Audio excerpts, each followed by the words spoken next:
कलयुग हिंदू धर्म के अनुसार 4 युगों सत्यायुग, त्रेतायुग, द्वापर युग और कलयुग में से चौथा और अंतिम युग है। ये युग नैतिकता, सत्य और धर्म की गिरावट का प्रतीक है। इससे अधर्म और अज्ञान के युग के रूप में भी जाना जाता है। विशेषताएं: 1. नैतिकता की गिरावट, धर्म और सत्य का ह्रास। मनुष्य स्वार्थ, लोभ, क्रोध और अन्य नकारात्मक प्रवृत्तियों में फंस जाता है। अधर्म का बढ़ना, धर्म और आचरण की परंपराओं का पालन कम होता है। धार्मिकता दिखावटी हो जाती है। 3. आयु और शक्ति में कमी, मानव की औसत आयु घट जाती है।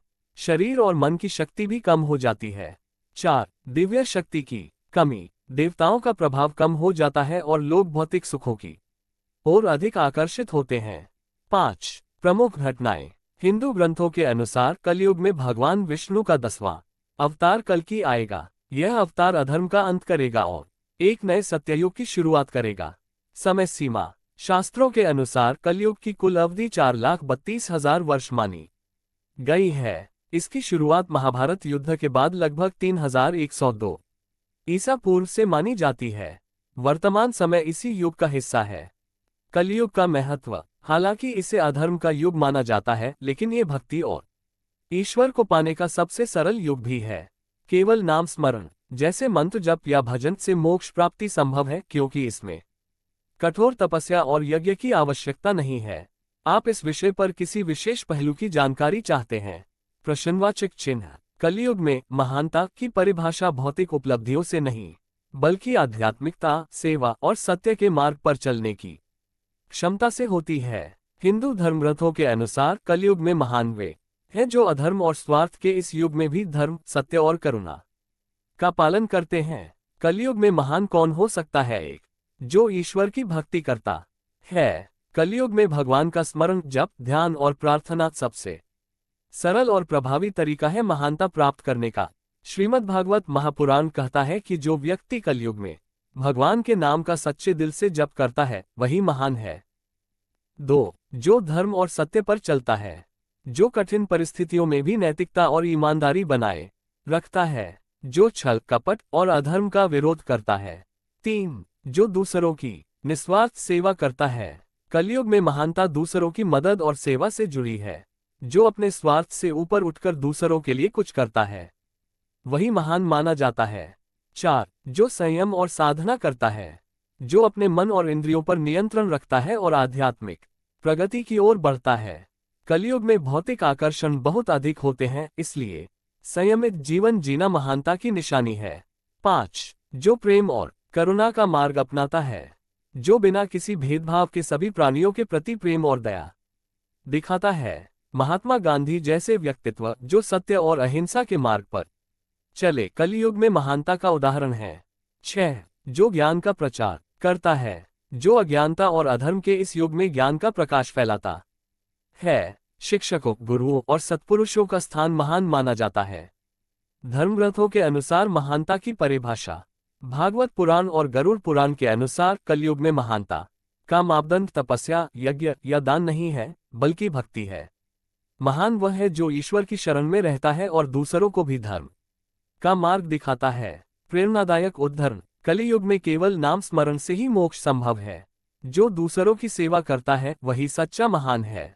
महानता का रहस्य। कलयुग में महान बनना आसान है, क्योंकि भगवान के नाम का सच्चे दिल से स्मरण करने मात्र से पाप कट जाते हैं और मोक्ष प्राप्ति संभव है। लेकिन ऐसा करना कठिन भी है, क्योंकि यह युग भौतिक सुखों, लोभ और स्वार्थ से भरा हुआ है। आपके विचार से महानता का क्या मापदंड होना चाहिए? कलयुग का जवान होना एक रूपक है जो ये दर्शाता है कि जैसे जैसे समय बीतता है, कलयुग की नकारात्मकता और प्रभाव बढ़ते जाते हैं। हिंदू धर्मग्रंथों और पुराणों, विशेष रूप से भागवत पुराण और महाभारत में वर्णित है कि कलयुग के विकास के साथ समाज में अधर्म, पाप और अराजकता का विस्तार होगा। इसे कलयुग का परिपक्व होना या जवान होना कहा जा सकता है। कलयुग के जवान होने के संकेत। 1. नैतिकता और धर्म का पतन, सत्य, दया और क्षमा जैसी गुणों का लोप होगा। लोग स्वार्थ, लोभ और कपट के लिए नैतिक मूल्यों की उपेक्षा करेंगे। 2. अत्यधिक भौतिकवाद, मनुष्य केवल धन, शक्ति और सुख सुविधाओं के पीछे भागेगा। आध्यात्मिकता का महत्व घटेगा। 3. परिवार और समाज में विघटन। परिवार में प्यार और सम्मान की कमी होगी। रिश्ते स्वार्थ और दिखावे पर आधारित हो जाएंगे। 4. धर्म का व्यापारीकरण। धर्म एक आस्था के बजाय व्यापार बन जाएगा। धार्मिक कार्य आडंबर और दिखावे के लिए किए जाएंगे। 5. असत्य और अन्याय का प्रभाव। न्याय प्रक्रिया धीमी और अन्यायपूर्ण होगी। छल कपट और भ्रष्टाचार सामान्य हो जाएंगे। 6. मानव की शारीरिक और मानसिक शक्ति में कमी। मानव की औसत आयु कम होती जाएगी। रोग, चिंता और असंतोष बढ़ेंगे। 7. प्राकृतिक आपदाओं में वृद्धि। पर्यावरण का विनाश होगा और प्राकृतिक संतुलन बिगड़ेगा। बाढ़, भूकंप और अन्य आपदाएं अधिक बार होंगी। 8. ईश्वर से दूर होना। लोग ईश्वर और धर्म में विश्वास खो देंगे। केवल भौतिक सुखों को जीवन का उद्देश्य मानेंगे। कलयुग की पराकाष्ठा। जैसे जैसे कलयुग अपने चरम पर पहुंचेगा, ये और अधिक उथल पुथल और अराजकता का समय होगा। यह अवस्था तब तक रहेगी जब तक कि भगवान विष्णु का कल्कि अवतार प्रकट नहीं होते। यह अवतार अधर्म का अंत करेगा और धर्म की पुनः स्थापना करेगा, जिससे सत्ययुग का आरंभ होगा। संदर्भ: कलयुग का जवान होना धार्मिक और दार्शनिक दृष्टि से एक चेतावनी है, जो हमें ये याद दिलाता है कि हमें धर्म, सत्य और नैतिकता को बनाए रखने का प्रयास करना चाहिए। क्या आप इसे किसी अन्य दृष्टिकोण से देखना चाहते हैं? कलयुग का अंत हिंदू धर्मग्रंथों के अनुसार एक अत्यंत विनाशकारी और अराजक समय होगा। ये वह समय होगा जब अधर्म, पाप और अनैतिकता अपने चरम पर पहुंच जाएंगे। समाज और पर्यावरण का संतुलन पूरी तरह से बिगड़ जाएगा और दुनिया एक गहरे संकट में होगी। इस समय को प्रलय कहा जाता है, जो सत्ययुग की पुनर्स्थापना से पहले होता है। कलयुग के अंत का मंजर: 1. मानवता का पतन। लोग केवल अपने स्वार्थ के लिए जिएंगे और किसी से कोई सच्चा संबंध नहीं रखेंगे। परिवार, रिश्ते और मित्रता सब स्वार्थ पर आधारित हो जाएंगे।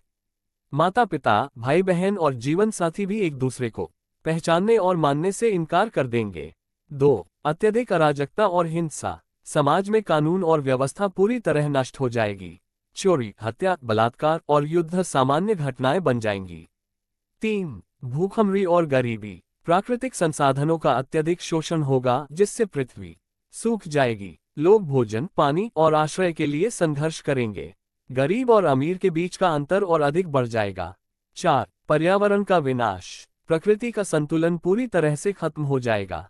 भूकंप, बाढ़, सूखा और आग जैसी आपदाएं लगातार होंगी। वायुमंडल विषैला हो जाएगा और जीव जंतु विलुप्त होने लगेंगे। 5. धर्म और ईश्वर को भुला देना। लोग धर्म और आध्यात्मिकता को पूरी तरह त्याग देंगे। जो लोग धर्म का पालन करेंगे, उन्हें समाज में हंसी और तिरस्कार का पात्र बनाया जाएगा। 6. मानवता का अंतर्विरोध। लोग एक दूसरे को पहचानने से इनकार करेंगे। स्वार्थ और अहंकार इतना बढ़ जाएगा कि कोई किसी का अपना नहीं रह जाएगा। लोग अपने ही परिवार और प्रियजनों को धोखा देंगे।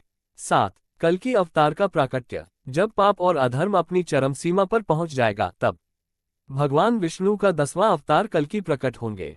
वे एक दिव्य घोड़े पर सवार होकर और अपने हाथ में एक चमकती तलवार लेकर अधर्म और पापियों का नाश करेंगे। 8. प्रलय और पुनर्स्थापना। एक महाप्रलय होगी जो वर्तमान दुनिया का अंत कर देगी। इसके बाद पृथ्वी को शुद्ध किया जाएगा और सत्ययुग की शुरुआत होगी। क्या कोई किसी को पहचानेगा? कलयुग के अंत में इंसान की भावनाएं और नैतिकता इतनी गिर चुकी होंगी कि लोग एक दूसरे को पहचानने या महत्व देने की क्षमता खो देंगे। संबंध और प्रेम पूरी तरह समाप्त हो जाएंगे। हर व्यक्ति केवल अपने अस्तित्व की लड़ाई लड़ रहा होगा।